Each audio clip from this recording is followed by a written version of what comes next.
Guess who's back? Guess who's back? Guess who's back? Guess who's back? Guess who's back? Guess who's back? Guess who's back? Guess who's back? Hi. Let's just dance. So I owe you guys a video from 2022, a follow-up on a medical test. So yeah, video me sikuwa najisikia nayo, but I just thought it's important to share so that those of you who watch me need to engage their gynecologists haraka sana. I know in Kenya we don't have a clear medical systems whereby your primary, we don't even have primary doctors, do we? Unless if you have a condition that you always have follow-ups. So I'm sure we don't have that system of every so often your doctor will communicate and tell you, oh, you're due for this test, oh, come in for a checkup, oh, come in for a routine check, oh, come in for this jab, come in for this test, oh, come, let's have a chat, let's see where you are, let's do an MOT. Atunanga hiyo, but luckily mi niko huku, so at least once in a while unakutanga GP wako anafanya some follow up tests. Anyway, long story short, hii video nataka ikuwe ya 15 minutes or less. I remember back in 2022-23 early, I talked about a test I had that was a bit scary. I've never had that test, a gynecological test, and of course I've never been discharged. We are now in December 2025, and I had a follow-up test on the day after Boxing Day. Yesterday, 27th, I had a follow-up test. Anyway, what am I talking about? Ladies and everyone who's sexually active, listen to me. Ladies, usiwai kosa kuenda smear test. Usiwai kahivi uassume smear test. Please be going for your smear test. Have conversations with your GP, with your gyna. Have conversation. Mi sijawai miss. Hata nikiwa Nairobi, I always used to. Nilikuwa na prompt gyna wangu namuuliza niaje.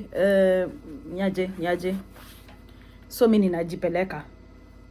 Anyway, even coming to Brito now, it's in the system. So every now and then unaambua uende. Okay, long story short. So I had my smear test done in 2022, and it came out as an abnormal pap smear.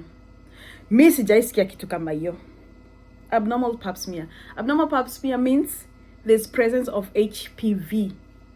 There's a presence of HPV. I know. Me the first time nilisikia hivyo nilikuwa nimeisha nguvu. But anyway, educate yourself. What is HPV? HPV, we have over 100 types of HPV. And not all of them are cancerous. But HPV is the main cause of cervical cancer in women. At least 70% of the cases are from HPV. But in that said, only some types of HPV that lead to cervical cancer, and that's why screening is important. Like I repeat, there's over 100 types of HPV, and guess what? Every 4 in 5 women will have HPV. Inaweza kuwa iko dormant, haujui iko, but iko. That's why it's important to go to your gyna and have these conversations around HPV, right? And ukisikia uko na HPV, usipanic at you're dead now. No. Educate yourself. There's over 100 HPV, types of HPV. But out of that, there's few types of HPV that actually lead to cervical cancer. It can lead to that if left undetected. Isipoenda hizi tests zenye unafaa kuenda smear test and follow up with colposcopies you'll follow up with a colposcopy test if your gyna sees a reason to. Anyway, wacha nianze from the top. I know this might be too much, but I want it to be in. Nataka kumaliza hii video in 10 minutes because I don't even feel like talking about it. So anyway, so I went for my smear test in 2022 routine, and it came out as abnormal. Why? There's presence of HPV. Hey, sasa ni kwanza kustuka, what the fuck? Kwanza kustuka. But then they educate you, and you also, it's your responsibility to educate yourself. You know, knowledge is power. So unajiuliza, what is human papilloma virus. What is HPV? There are over 100 types of HPV, and around 40 of these affect the genital area of men and women. That is penis, vulva, anus, vagina, cervix, and rectum. By the way, video ni PG-18. Hapa sijakuja ku mince words. Ukitaka kuji-educate, come on. Kama utaki kuji-educate, please scroll on by. Thank you. Most HPV types do not cause cancer, but around 13 are high risk types and are linked to cancer.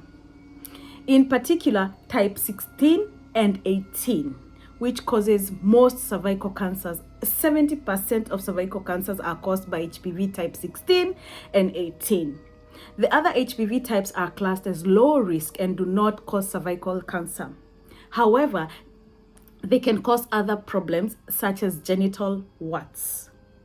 Nearly all cervical cancers, 99.7%, are caused by HPV. Nearly all cervical cancers, 99.7%, are caused by HPV. That's why a smear test is a crucial exam for women. HPV is very common, and 4 out of 5 people at some point in their life will get the virus, but we'll never know they had it, as they will show no symptoms. It is spread through skin-to-skin contact, through sexual activity with either a man or a woman. Usually, HPV is cleared naturally by the body's own immune system. In a small percentage of people, it can persist or remain dormant or undetectable for many years. It is not possible to know when you came into contact with the virus. Smoking is an important core factor in persistence of abnormality of the cervix. Kwa nini? Because smoking lowers the immunity. It lowers the immune system, making it less likely that the HPV is going to auto-clear itself. Advice following cervical biopsies. Now, so once you get an abnormal pap smear, it means there's presence of HPV. What is the next step? The next step, una referiwa for a colposcopy. What is colposcopy?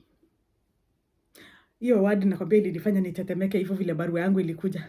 Colposcopy, but now, you see, it took me years to come and talk about this. Colposcopy is whereby you refer to a specialist who uses a very specialized microscope to zoom in into your cervix and see kama uko na abnormal cells. Akisha zoom in, basically it's just like a pap smear. The process is like a pap smear because atakuweka hiyo the pap smear, you know, ile kitu tunakangwa ndani which opens the cervix. You know, women, you know, even men, when your men wako responsible, they know how the smear test goes for their ladies or their sisters. So the process is the same. Unaenda kwa your specialist, anaweka hiyo nini, sijui vile inaitwa, then inafungua cervix, then anatumia some sort of liquid. Sijui hiyo liquid inaitwa aje, but I think it's some sort of vinegar. I'm not sure. So anapaka around the cervix, and then anazoom in na hiyo very specialized microscope.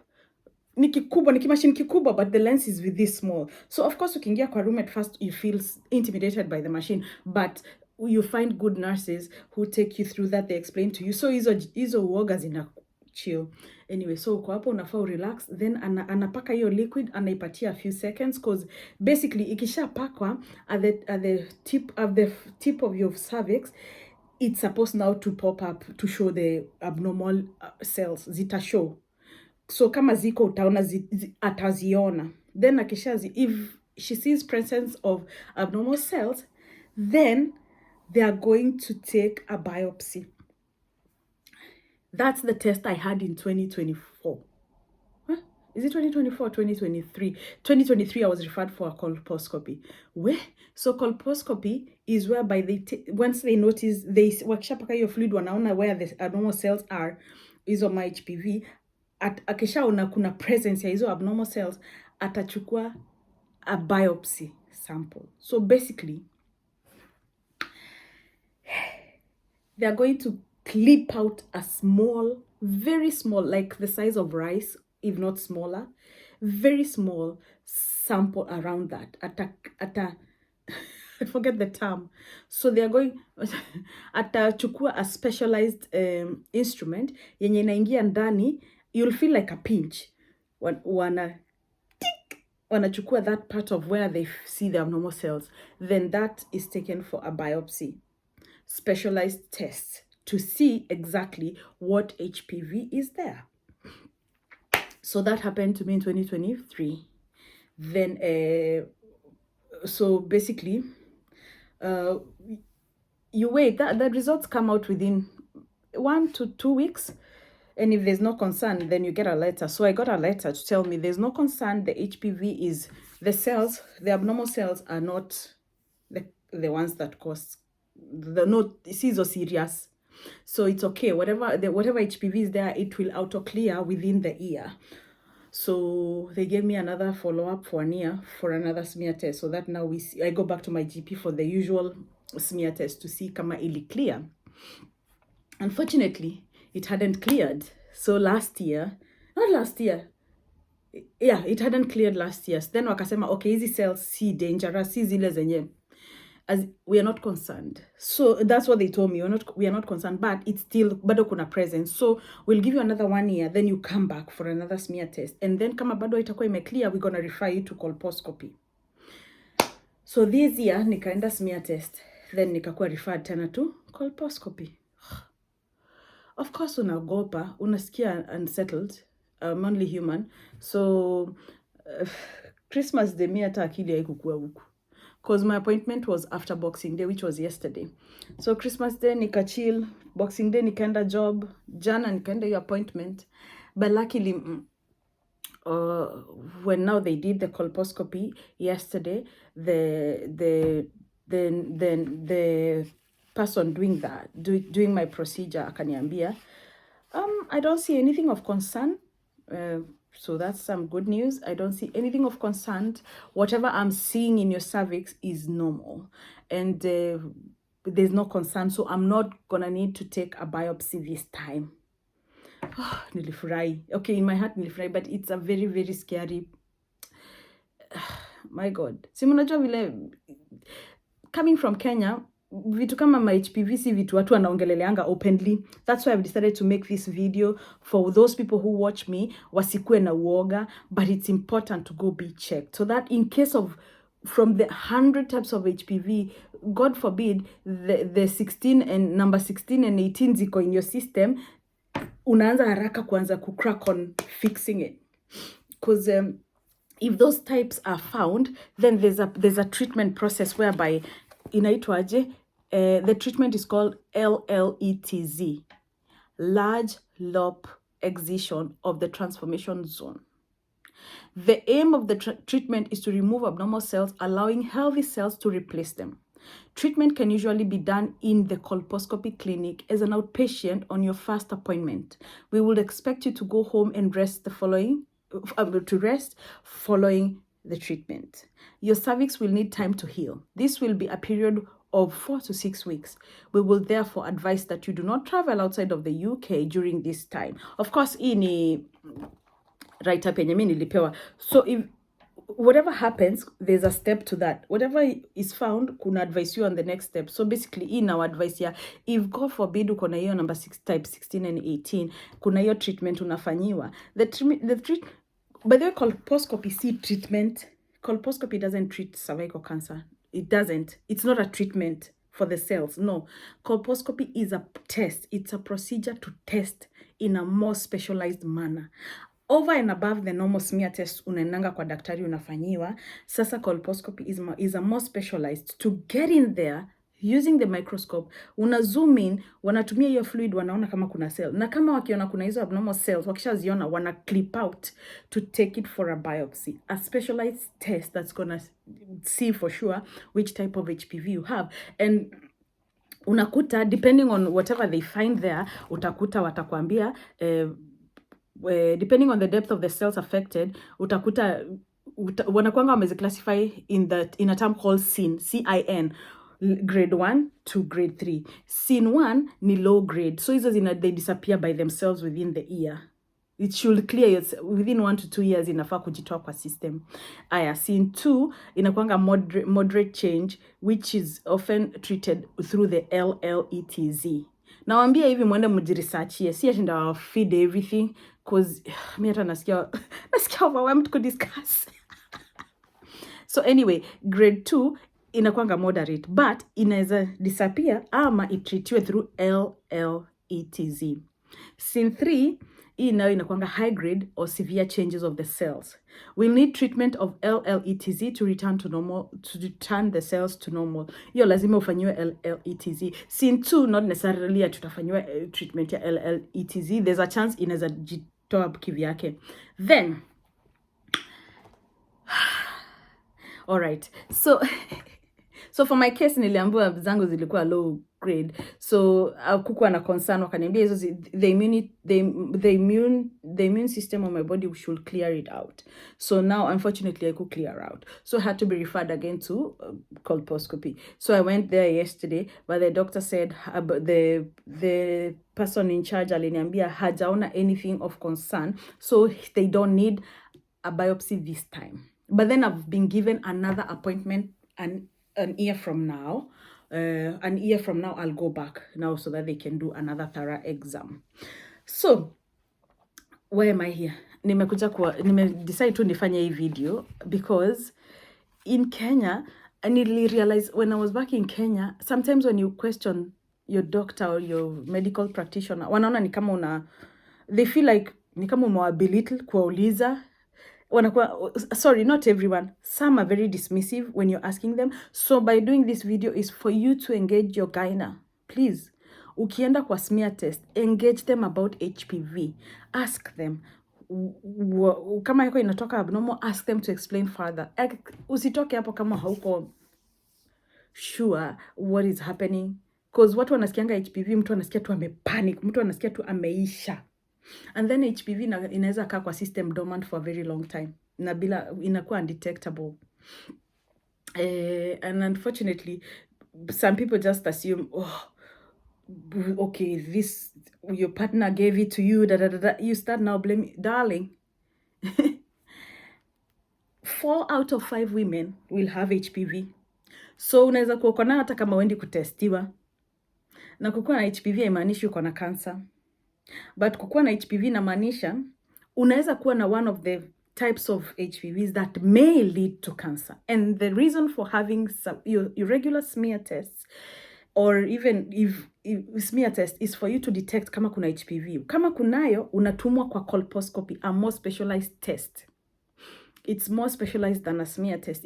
The process is the same, but that's a more detailed test, which is supposed to see which cells are causing the abnormality, which HPV cells are causing the abnormality. Then from there, wanajua the type of treatment unafaa kufanyiwa. Unafaa kufanyiwa your treatment to make the cells go back to normal. Unatolewa hizo cells za abnormal, kama kuna hiyo type 16 and 18, God forbid, inatolewa, then your cervix will grow normal cells. But of course, now you'll keep having regular monitoring. This video is just out of I'm sharing my experiences. I'm not a medic. I'm not a professional. I'm not a professional in terms of HPV or colposcopy and stuff. This is just my experience, just to give you an idea of what the kind of discussions you should be having with your gyna. I think, I'm not sure. I think there's a vaccination for cervical cancer. But I think that will work more if somebody is still a virgin. Please don't quote me. Go have those conversations with your gyna. Some of you are here, they have baby girls, you have your cousins, you have your nieces who are not sexually active. Please, ni mwanze kwenda kwa gyna sahi. Have those conversations. Don't be ignorant. Go have those conversations. Knowledge is power. Let your gyna advise you. Kama hiyo vaccination inafaa kufanyiwa those people who are not sexually active so that they can be covered protected from whatever contracting HPV. I don't know. Hiyo detail mimi sina. Nawambia tu, and then have your conversation around the vaccination. I don't know much about it. But if it can help, it will be nice to have a professional discussion with your GP, with your, let me not say GP because me niko huku, niko kwa King Charlie, our primary